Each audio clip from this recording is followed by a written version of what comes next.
You're listening to Mind, Body, Home with your host, Sara Ann.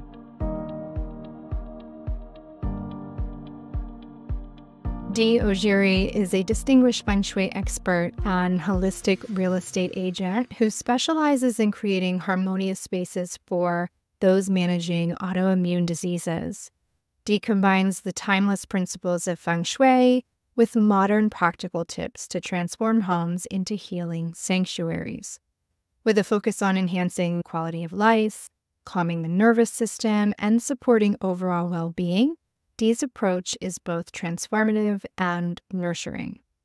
The conversation with Dee is timely because so many of us, myself included, are dealing with or are in the process of healing their relationship to their bodies and their health on deep levels. Whether it's learning how to regulate the nervous system, understanding our relationship to our stressors, or dealing with chronic illness or physical pain, working with the energy of your home environment can support you on your healing journey no matter where you are in the process. I really think you're going to enjoy this one. Here's my conversation with fellow Feng Shui expert, Dee Oujiri. Dee, thank you so much for coming on today. It's so lovely to meet other Feng Shui practitioners. So thank you for being here. Thank you for having me. Absolutely. So we're going to talk about a couple different things, but primarily we're going to talk about autoimmune disease. I was perusing your Instagram a little bit, and I saw a lot of keywords. I saw inflammation. I saw nervous system dysregulation, stress, right? So I love bringing on other practitioners because so many of us have, like a niche that we really love to work with. And yours is really unique. And I think it will resonate a lot with the audience because I think these are all things. Not only are they buzzwords, but they're buzzwords for a reason. I think a lot of people are dealing with things like that. Yep. So I'm really curious how you found that path. Do you yourself suffer from an autoimmune disease? I do. And the whole reason I found Feng Shui is because I was looking for ways to heal my own body. I have Hashimoto's. I'm not sure if I have fibromyalgia or if it's part of Hashimoto's. So it's the only one undiagnosed. And I'm celiac. So for the last 20 years, I've lived with this autoimmune disease. And it got really, really bad in like 2010 to 2013. And I got severe depression. I was suicidal. And there was all these things happening. And I didn't know what was wrong because it wasn't my personality. I'm usually bubbly. I have fun. I'm very optimistic. So I started looking for what's wrong with me. Why are these things happening? And that's when I discovered Reiki. And I discovered Reiki, did the classes, did the certifications, became a Reiki master. Then I did crystal Reiki and became a crystal Reiki master. And that led me to Feng Shui. And I've always had a love for the home and a love for architecture and design. So it all made sense and it resonated with me. And here I am and healing. I'm healing. I just found out this spring that I can cut my thyroid meds in half. Wow.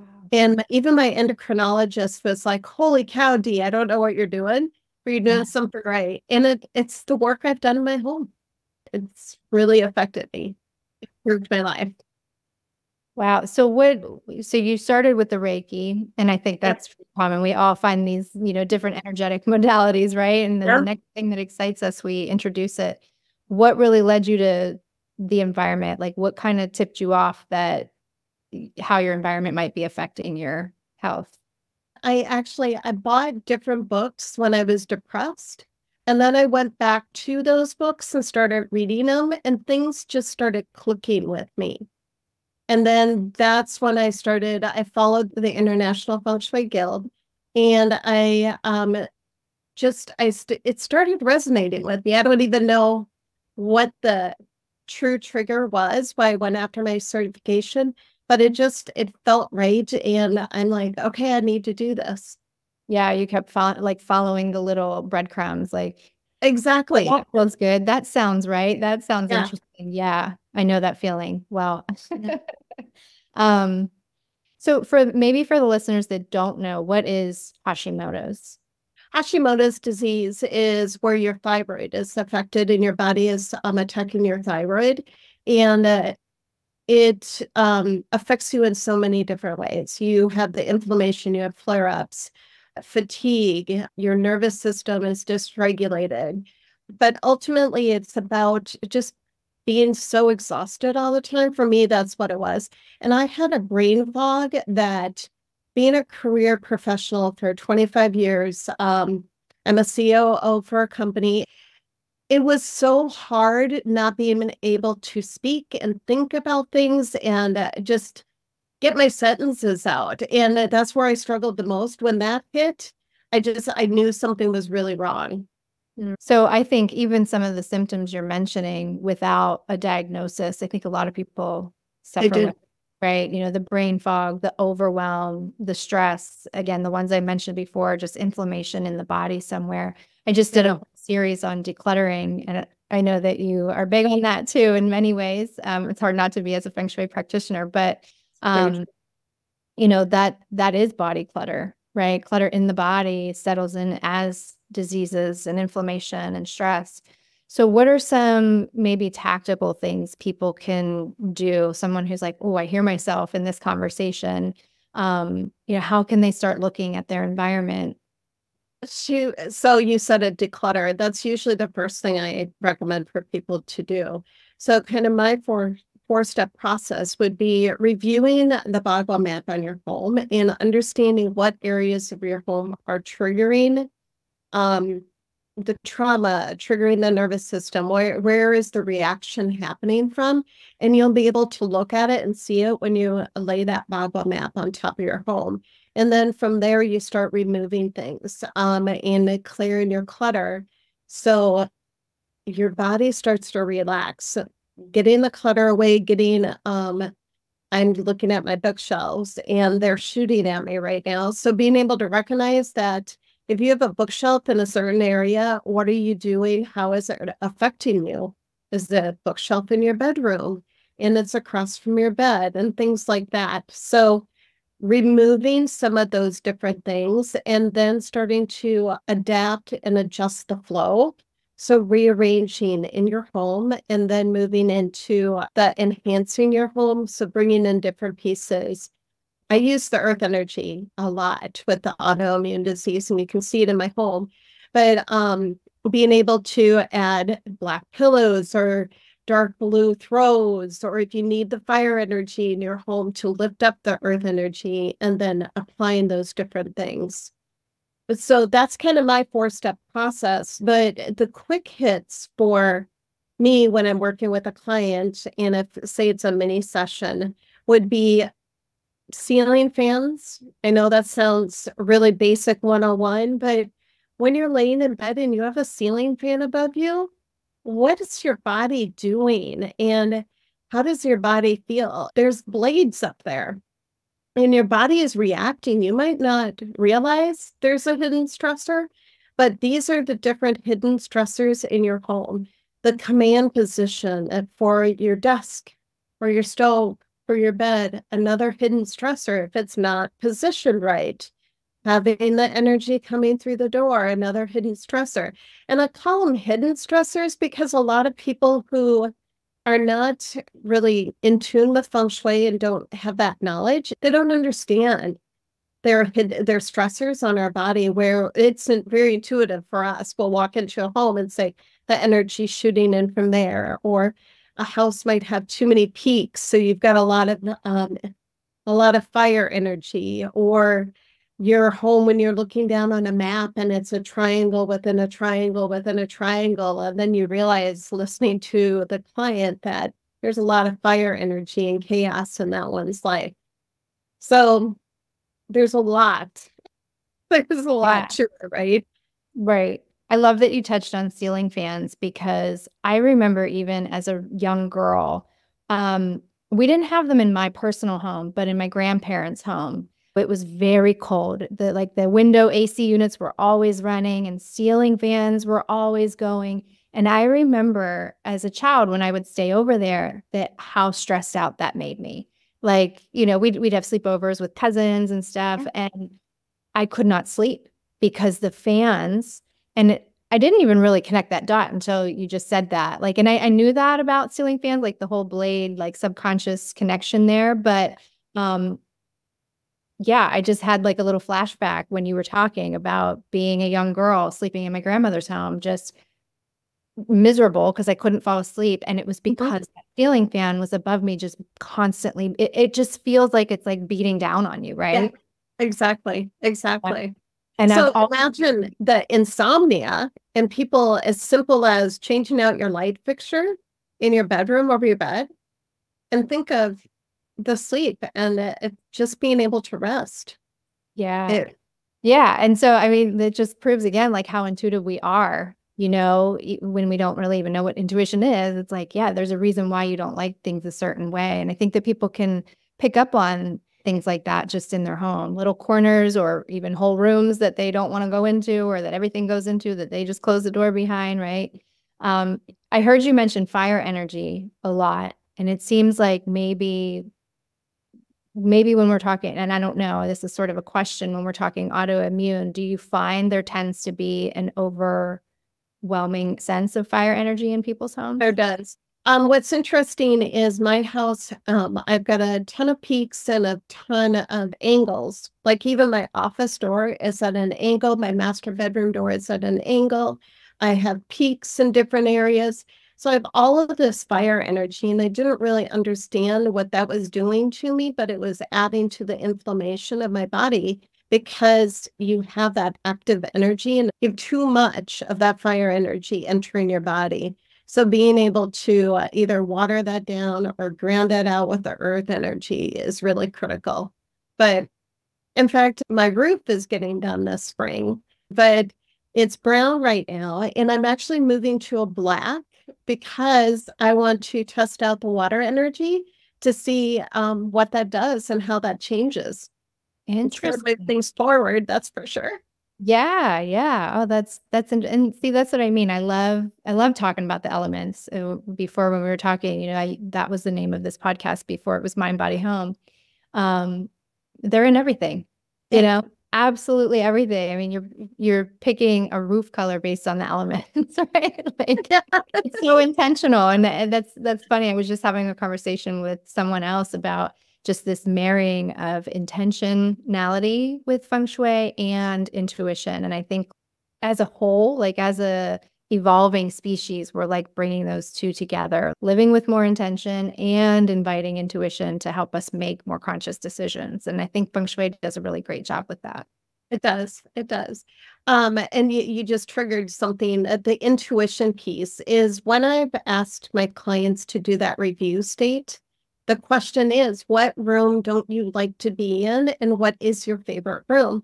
Because intuitively, you know what's going on, and there's going to be something wrong with that room, or it's going to land in the bagua in a place that you really need to start working on and figure out what that trauma is that you need to address. Yeah. So I want to touch on a little bit on like the nervous system dysregulation. I think a lot of people are having a lot more awareness about that, what it means to be dysregulated. I know that for a lot of clients, even starting a decluttering project, which is the first step usually, no matter who you work with, how do you help clients, I guess, first recognize that their system is dysregulated, and two, how do you help them sort of take the next step? Some of them are like, oh, I don't know if I want to do that. Well, I have a free decluttering exercise on my Instagram account, and it is adapted towards the autoimmune disease individual. And the reason why is because your nervous system is so overreactive at this point. If you have autoimmune disease, you've got a lot of stuff going on, and your body never calms down. And when you start the whole process of decluttering, you're starting to unearth emotions. And a lot of times it's due to trauma. So an example would be a basement that is just completely overwhelming. You can't even walk through it. Subconsciously, there's things going on. But if you go down there, are you keeping everything because you grew up in lack? and you don't want to get rid of those things. So if you're going to go through that exercise of decluttering, you can't just go and do it all. You can't just go into a bedroom, and moms know this. If you go into your kid's bedroom and try to declutter it, you're going to have an emotional response. So you start decluttering, you're having that emotional response. And it's really important that you're very kind to yourself and you take it slowly and walk yourself through, but also starting to journal and writing down what's triggering me so you can start to find the underlying issue to help you address the trauma and calm yourself down. 100%. You even touched on something sort of my personal experience is, my own children, they're 9 and 11. Of course, they do not keep clean and organized rooms. They're 9 and 11, right? Right. So, but I noticed, because I have just gone through this whole nervous system regulation. I'm working with a coach now on a lot of that stuff and recognizing those triggers. And for a long time, I would go in their rooms and immediately I'd fall into dysregulation. And because my brain just could not tolerate the mess. Yeah. And it started getting to the point where it was every night at tuck-in time, I was lecturing them on cleaning their room. And it's we're ready for bed. We ain't ready for this kind of conversation, right? And it wasn't them. They're just kids who just need structure and repetition, right? Yeah. But it brought up for me, like you said, trauma, not necessarily trauma from childhood, but just keeping an orderly room as a kid, because for me, my bedroom was that was my safe space. That was the only place within the house I could control what was happening. And so I kept a very clean room and tidy room, even as a child. So when they weren't, it was really just triggering my own, nervous system. And a lot of times the people that have the OCD, it's because they're cleaning constantly because it's about control instead of letting things flow. So being able to flow and have a little bit of, or things a little bit out of place, it's okay. Yes, those are definitely some things I've integrated, more earthing and just really awareness, being aware of, when I'm in that state. I think that's the first step, is recognizing when you're in that state. It is. It is. I just had that conversation with my son yesterday, and mine are 13 and 19. It doesn't get any better. I walk into my son's room and I'm like, oh my gosh, you're an adult now. Why do we have this mess? You're wondering. But being aware and recognizing that your response is the number one piece. Once you're able to identify, the doors start opening. Yeah. And that's what happened with my depression, right? Is I recognized it and I sought help, and going with Western medicine and getting, I did try some antidepressants. It made me feel sicker. So I think that was the universe's way to guide me towards other modalities and ways to heal myself and heal my body. Love that. So I've had quite a few Reiki practitioners on the podcast in the past, but I've never had someone who has done both Feng Shui and Reiki. What can you tell us about that? How do you integrate the two? So each of the chakras on my Bagua map, I've gone through and I've added the chakras to each hua. So when you are thinking of helpful people, that's head. So I'm going to be looking at that crown chakra.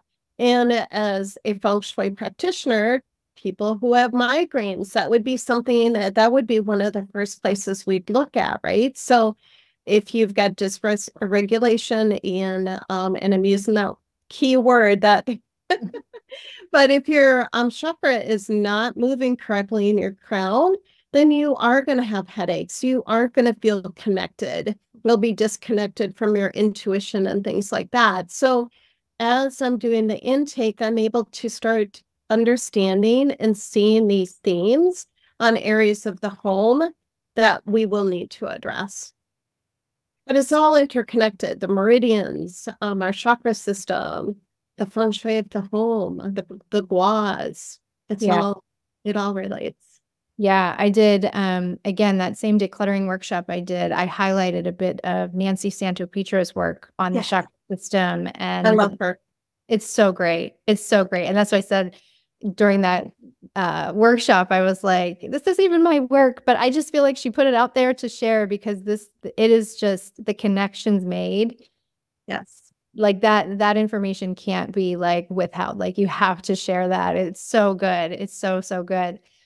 Even for me, I noticed I picked up on a lot of, um, so like in my last house, my wealth corner, was really highlighted. I had an extension of my wealth corner. So of course that area of life was highlighted, not in the way that I was super prosperous and money was flowing in, but there was a Right. lot of money mindset work that I needed to work on.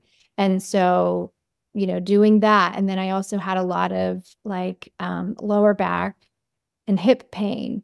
And like really even in the glutes, right? And Yeah. that also relates to like our financial. It also relates to that father energy, and Yep. also like digging deep into some childhood and trying to resolve some things with the Yeah. relationship between me and my father. So what, like for me personally, that's what stood out. And then I just started digging into that more. And then, I'll follow that with clients. And it's just amazing how all of it connects. Mhm. I love sharing about it. So And I love the fact that we can help people. Doesn't it feel good when somebody's like an aha happens yeah. and they have all of these amazing outcomes and Feng Shui works? Had one client that emailed me one day and she's like, we both got promotions. My husband got a 20% raise. That stuff happens. Yeah. It's the simple changes. And That's, I do notice too, like just the awareness sometimes is enough. yeah. Sometimes you need to implement the remedy or the fix or whatever, and things start shifting for people already. And you made a point about your wealth corner, and it was an extension. Our homes choose us, and we choose our homes on purpose because the universe and we intuitively know the areas that we need to work on. So it's that's I think an interesting aspect because I do real estate as well, and Mhm. being able to work with clients and going through the buying process and the homes they're attracted to, you know what they need to work on inside because it's so apparent. But that goes back to we're trained, we are using our intuition, and we see things a little differently. Right. And feel them. Yes. Definitely Oh, more absolutely. feeling. Um, I wanted to go back to one thing on the elements. Um, you were talking again about anyone who has inflammation. There probably has a lot of fire energy, and so you mentioned either earth or water. What are some, maybe, I don't know, maybe some tips for someone that are kind of tactical and high Yeah. level to Yeah. introduce the earth or maybe water, and how to maybe, which one do you pick? Um, uh, well, again, it goes back to personalizing it to the individual's illness and symptoms and home. But I tend to lean towards earth first. And one of my first things I'm going to do is bring in a beautiful square rug and put it under the bed. Either, I don't care if you have carpet, but I want that extra rug to go in and just so you feel really supported in starting in that bedroom. So looking at that rug and then moving to the headboard. What kind of headboard do you have? Is it wood? Is it upholstered? Is it metal? If you're going to have metal, you're going to be conducting that energy and you're going to be getting those headaches. You're not going to be sleeping very well. Looking under the bed, and this doesn't pertain to my kids, right? But how full is the under the bed? It can't be a storage area for your winter sweaters and things like that because you're just not going to sleep, especially if it's one of your symptoms is insomnia. You're not going to be able to sleep if your bed is full of stuff. So I start in the bedroom for my quick fixes, and you'll see that on my Instagram too, is I tend to talk about the bedroom a lot. Yeah. Yeah. I mean, it's the most intimate space. It's the most vulnerable space. Yeah. It's where, rest is so important, right? We're in our bedroom or our beds. What? I don't even know. 3%, I believe, is the Wow. number for being in the Yeah. bedroom. Yeah, that's a great place for earth energy too. Yep. Bedroom. So I talked about being a crystal Reiki master, but being able to identify some of those crystals that are going to help ground you into that space. My favorite crystal would be amethyst, and having that amethyst energy next to your bed. I consider amethyst kind of the grandmother, very nurturing and very loving. So an amethyst crystal, a nice big one, kind of statement piece on your nightstand, that's going to kind of help you relax and sleep better. And also that healing energy coming off of the amethyst. So throwing that out there, I love amethyst. And I actually have the bigger pieces in 3 or 4 locations throughout my home because it's the grandma. It's hugging me and loving me. I love that. I love amethyst as well. It's kind of my my gateway crystal drug. Amethyst. I've never heard it reference the grandmother crystal though. I love that. And that I could see why.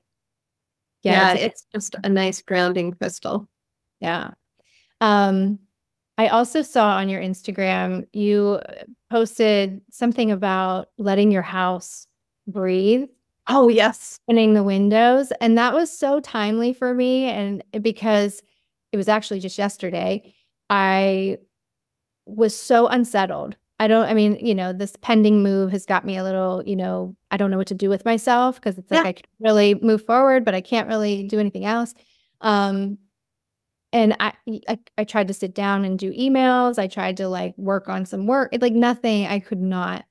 And I didn't know what to do. I should have went for like a run or a bike ride or something, but probably the more easier thing to do would have been to maybe open up the windows and let some fresh air. And like that's something I would typically kind of know to do, but it didn't register yesterday until I saw your post. So thank you. You're welcome. I had several people say that too. Yeah, it's so important, especially in the winter or the dead, heat of summer. I'm in Texas, so it's already like 100 degrees here. But yeah, you don't think about opening your windows in those climates.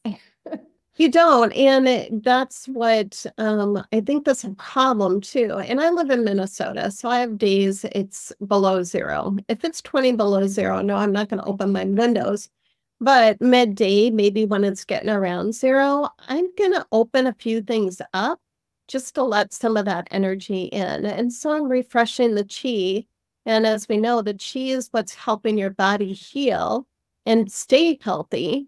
So just having that energy flow through. For you in Texas, is that early morning or is that late at night where you can just open a few things up to just let some of that energy start flowing through? Yeah. And if you're limited, I would get your bedroom. Get your bedroom of all the rooms because you need that fresh energy in your bedroom. But I also love sleeping with my windows open. I do too. I do too. My husband couldn't stand it. Like now it's just too hot where we live, but in Pennsylvania, that's like my favorite. Yeah. I remember that too. I remember as a child, the crickets would be cricketing and frogs, yeah, and the window of the drapery is just like blowing. Like, oh, that's my favorite. Yeah. In spring, having the smell of lilacs come in.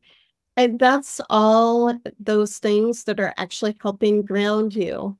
You're hearing the sounds of nature, you're smelling nature, and those help ground you. Yeah, you're kind of integrating all of the senses physically and energetically, I guess, too. And I'm studying, I didn't mention this earlier, but I'm starting to study biophilic design. So starting to add that to what I'm doing. And I naturally do that, but being able to work with Maureen and learn more about it, it's incredible. Yeah. It's just incredible. I've read a lot of things on that and it all makes sense. I was one of those that would say I couldn't keep a plant alive until I realized what I was saying, because our plants, now I talk about plants as like ways to caretake for ourselves. Right. Yeah. They're acts of self-care. Like, am I being nourished? Am I being watered? Am I getting enough light? Right. But plants might, even for what we're talking about here with, autoimmune disease, I can see that being really a helpful integration too. Like just nourishment, It is. And again, it grounds you. It brings you closer to the earth. Even though the plants are the wood energy, it's still bringing you closer to that earth energy. And I don't think enough people go outside and ground. I know growing up, I came from small town Iowa, and I don't remember wearing shoes. I have so many scars on my feet because I would cut my feet on stuff all the time, but I would be outside barefoot all the time. And I was so much more grounded. And the other thing is I was a lot more intuitive. I was tapped into those abilities. So yeah, getting outside, grounding is really key. Yeah. And again, back to that intuitive part, my kids, they're always just running outside barefoot. Like they know, like, well, they don't know, they don't consciously know, but they instinctively know that they need some grounding. And my husband and I always kind of, not so much because I made him watch the earthing documentary and now he's a fan and he wants earthing mats everywhere. But he would always yell at them, like not yell at them, but he would, get some shoes on your feet, right? And I was like, let them go, like they're fine. But my daughter, she actually just the other day she got 2 splinters. So he was like, see, it's why you wear shoes all good. But it's always a little battle between the two of us. It's funny. Have them wear a leather soled shoe instead of rubber, where the rubber is essentially it.